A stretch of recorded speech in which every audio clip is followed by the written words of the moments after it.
US President Joe Biden has kick-started his mission to reaffirm a key alliance with Asian partners amid provocations from North Korea and tensions over China. Biden arrived at the Osan Air Base in South Korea. It's an American military installation just outside of the capital, Seoul. Now, this is Biden's first trip to the country as the President of the United States. He took a tour of the Samsung computer chip plant in Pyeongtaek, as the Korean electronics company plans to open a $17 billion factory in the US state of Texas. Biden highlighted the computer chip shortage crisis and blamed Russia for further damaging the supply chains.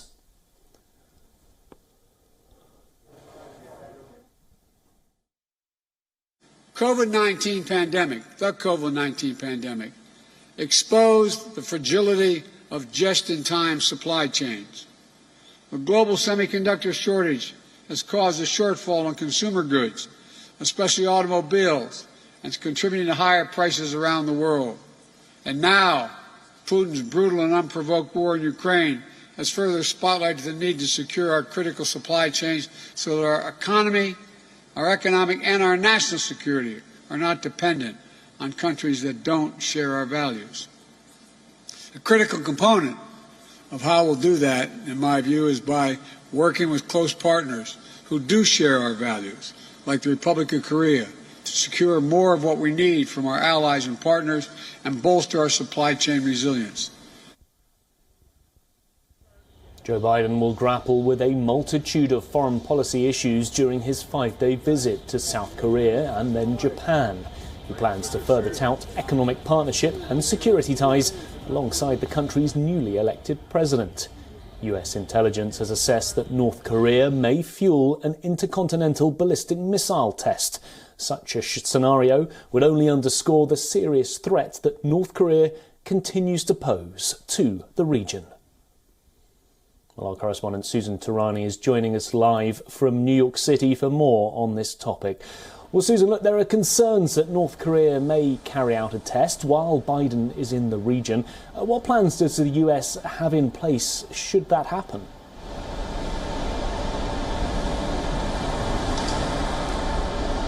Right, a concern definitely on President Biden and the Biden administration's mind regarding North Korea's aspiration. However, the Biden administration has been very cautious in really outlining this trip as being a security trip. It's really focused on the trade aspect and the supply chain issue, really setting the stage in going to that Samsung factory on the one hand, really signaling that this is really to expand trade, but absolutely in the back of their mind is this concern on the part of North Korea that North Korea might take this action.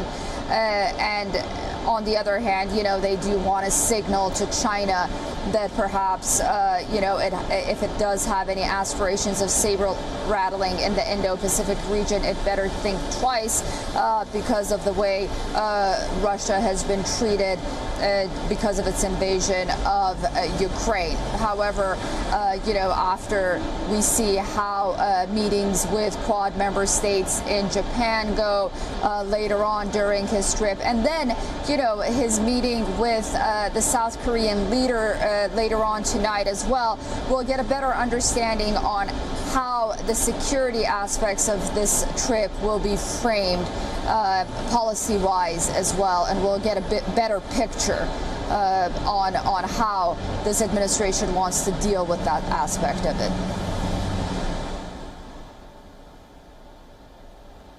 And Biden's clearly trying to shore up alliances with these two important allies. How important are these relationships when it comes to countering China in the region?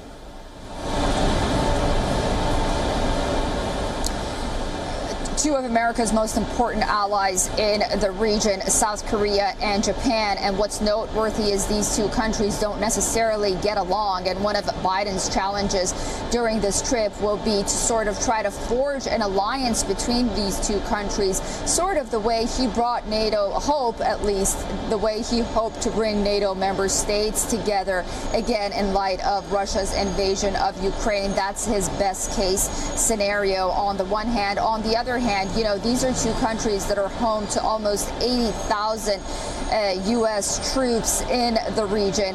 And then, you know, you have that aspect of the Indo-Pacific Economic Partnership that the Biden administration really wants to bank on. That's sort of a replacement of the Trans-Pacific Partnership that the Trump administration left. So it's very important to forge those economic ties on the one hand to counter China on that aspect, and then on the other aspect, again, you know, as we mentioned, for its aspirations militarily and security-wise, to show China that there is this sense of unity among these countries and the United States, and they're on the same page before Biden leaves the region. It's going to be very important as well.